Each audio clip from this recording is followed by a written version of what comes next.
नमस्कार, मैं वंदना खुराना शंकराणी नाम के इस चैनल में आप सभी का स्वागत करती हूँ। और रुद्राक्ष की सीरीज़ में मैं आपको 11 मुखी रुद्राक्ष दिखाती हूँ डेस्कटॉप पे गूगल करके, क्योंकि पहले मैं वीडियोस में सिर्फ बोल रही थी। हो सकता है लोगों को कोई चीज़ गूगल पे मैं सर्च करके बता दूँ और इसमें डीपली उनको सर्च करना हो तो वो खुद से भी सर्च कर सकते हैं। तो देखते हैं कि 11 मुखी जो रुद्राक्ष है कैसा दिखता है। देखिए, इसकी ये फॉर्म है, इस तरीके का दिखेगा। आप गूगल कर सकते हो, किसी एक पे क्लिक करो। ये देखिए, ये देखने में अच्छा लग रहा है, पॉलिश कर रखी है इस पर। ये इनको गिन सकते हो आप, ये 11 बैठेंगे। इसको आप धारण करो, चाहे आप इस पर त्राटक करो या इसकी माला अवेलेबल हो जाए तो उस पर आप जाप करो। जैसे ये माला है तो चाहे आप इस पर जाप करो या जाप करने के बाद धारण करो। ये तो हो गया रुद्राक्ष के बारे में। आप और सर्च कर सकते हो, तरीका मैंने आपको बता दिया। इसमें देखिए डुप्लीकेट्स भी होते हैं, और ओरिजिनल डुप्लीकेट कैसे देखोगे, तो आपका कोई जानकार हो उसी से आप ये रुद्राक्ष परचेज़ करो, वरना ना करो, क्योंकि फिर वो समय की और पैसे की आपकी बर्बादी होगी जो रिकवर नहीं हो पाएगा।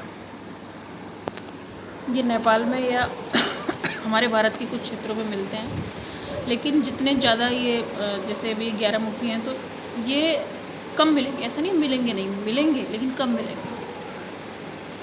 तो आप मंगवा सकते हो, धारण कर सकते हो, त्राटक कर सकते हो इस पर। और रुद्राक्ष के क्या फ़ायदे हैं, अलग अलग लोगों ने यूट्यूब पे या वेबसाइट पे सब ने अलग अलग बनाए। कुछ लोग बिज़नेस करते हैं, इनको बेचते हैं, लोग ख़रीदते हैं, पहनते हैं। कुछ लोगों को बेनिफिट होता है, कुछ को नहीं होता है। तो बेनिफिट देखिए सबको होगा, लेकिन कुछ चीज़ें हमें अपनी ज़िंदगी में अपनानी पड़ेंगी। जैसे मैं अपनी हर त्राटक की अपनी वीडियो में बोलती हूँ कि नॉन वेज ना खाइए, अल्कोहल बिल्कुल मत लीजिए, और गलत संगत छोड़ दीजिए। और जब तक आप प्रकृति जैसे नहीं बनेंगे, प्रकृति सबको बराबर देती है, कोई पक्षपात नहीं करती। अगर आपका बेटा बेटी है और अगर आप उन दोनों में भी पक्षपात करते तो आप प्रकृति से जुड़ नहीं सकते। तो आपको बहुत सारी चीज़ें चेंज करनी होंगी अपनी लाइफ में।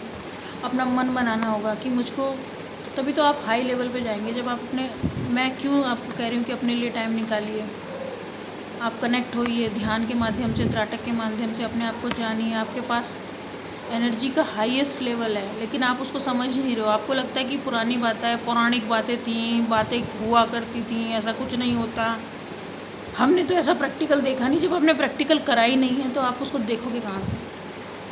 अगर आप बिल्कुल विश्वास नहीं करते इन बातों पे, तो आप फिर ज़रूर कीजिए प्रैक्टिकल करके। और फिर प्रैक्टिकल करने में भी आपको बहुत नियम संयम के साथ इसमें आगे बढ़ना पड़ेगा। ज़रूरी नहीं है कि आपको एक दिन में एनर्जी का खेल समझ में आ जाए। बहुत सारे लोग वेट लॉस के लिए इधर उधर परेशान रहते हैं, लेकिन जब आप त्राटक करेंगे तो अननेसेसरी फैट भी आपका कम होने लगेगा। एक जो सही आपकी बॉडी का वेट होना चाहिए वो अपने आप बनेगा। आपकी बॉडी हील होने लगेगी अपने आप, क्योंकि क्या कौन कर रहे हैं यहाँ पे हील? कोई बाहर से नहीं कर रहा हील, आप खुद को हील कर रहे हो।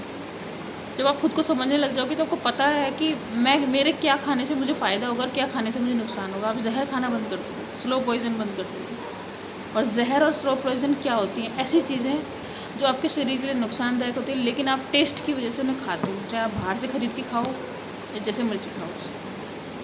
बहुत सारी चीज़ें ऐसी हैं, बहुत सारी सब्जी ऐसी है जो आपस में हमें नहीं खानी चाहिए। एक टाइम पे 2 चीज़ें नहीं खानी चाहिए, लेकिन लोग खाते हैं। तब वो हेल्थ और ये सब चीज़ें नहीं सोचते हैं, क्योंकि शरीर है ये भी ये भी एक मशीनरी है एक तरीके से, और ये झेलता है जब तक इसमें ताकत है। और एक टाइम ऐसा आता है कि आप शायद साधारण रोटी भी नहीं खा पाते, ऐसी हालत आपकी हो जाएगी।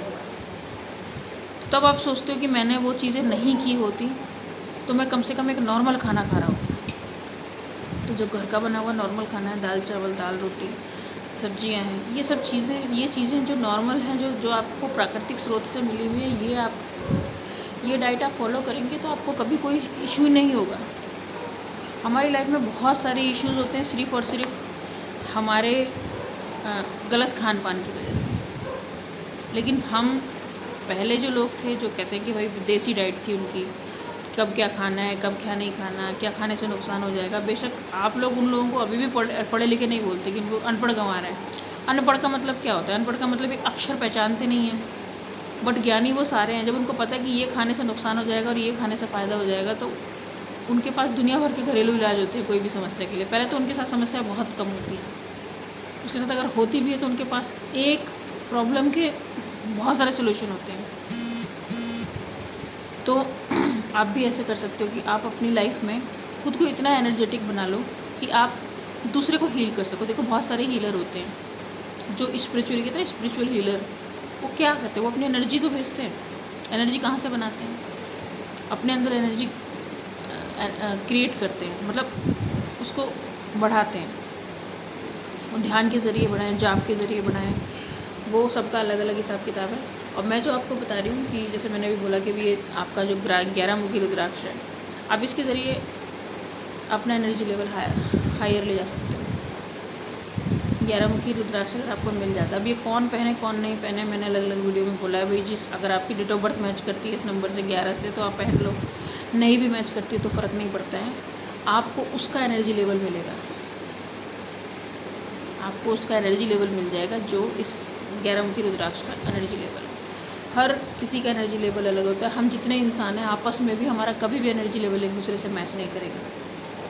सबके एनर्जी लेवल, सब एनर्जी का खेल है। जानवरों की एनर्जी अलग है, पेड़ पौधों की एनर्जी अलग है, आपकी एनर्जी अलग है, जो मेटल्स हैं उनकी एनर्जी लेवल अलग है, सबके एनर्जी लेवल्स अलग है। और इसके ऊपर किसी की कोई रिसर्च नहीं है, क्योंकि अगर ये रिसर्च कर लेगा तो पता लग जाएगा बहुत सारी चीज़ों का। मैं इन चीज़ों पर रिसर्च कर रही हूँ किसका एनर्जी लेवल कितना है, समय लगेगा। तो अभी आप जो है 11 मुखी रुद्राक्ष अगर आपको मिलता है तो ठीक है, नहीं तो जो आपको मिल रहा है आप उस पर ज़रूर ध्यान लगाएं। अगर फिर भी कोई चीज़ आपको समझ में नहीं आती है तो आप मेरे दूसरे वीडियोस देखिए, हो सकता है किसी न किसी वीडियो में कुछ ना कुछ आपको नई चीज़ मिले। वरना मैं कुछ चीज़ें रिपीट करती हूँ हमेशा। क्यों करना है, कैसे करना है, क्यों तो इसलिए करना है अपने बेनिफिट के लिए करना है, खुद को जानने के लिए करना है। कैसे करना है वो आप चौकड़ी मार के बैठिए, जो नीचे ज़मीन पर नहीं बैठ सकते वो कुर्सी पे बैठ जाइए, लेकिन एक बार शुरुआत कर दीजिए। उस पर ध्यान ज़रूर लगाइए, मतलब उस पर त्राटक ज़रूर कीजिए। ये आपको भी दिशा निर्देश देखा हो सकता है, आपके साथ साथ आपके परिवार, समाज और जितने लोग आपसे जुड़े हुए हैं उनकी भी ज़िंदगी बदल दे।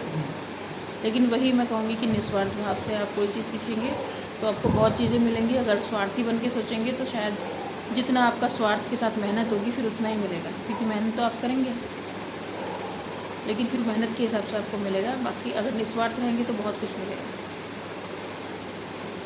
फिर भी कोई चीज़ समझ में नहीं आती है तो आप मुझसे पूछिए, मैं आपके सारे सवालों का जवाब देने के लिए बैठी हूँ। वंदे मातरम।